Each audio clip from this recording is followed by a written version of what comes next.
This is the Lone Crater YouTube. We hope this video helps.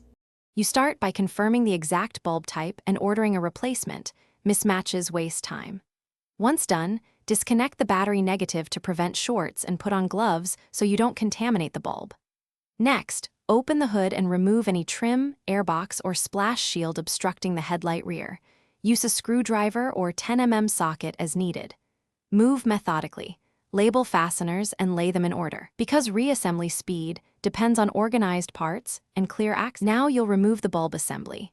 Detach the wiring connector by pressing the tab and pulling straight back, or turn it counterclockwise if it's a bayonet fitting.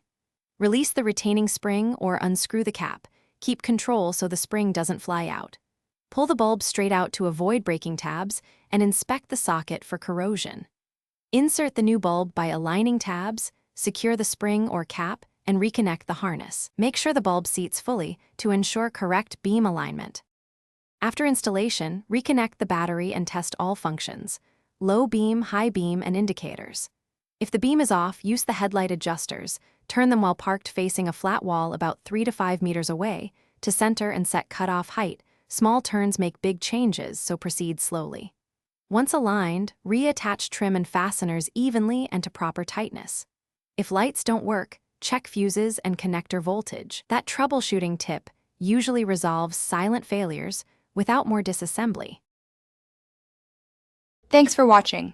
Consider subscribing if we helped you.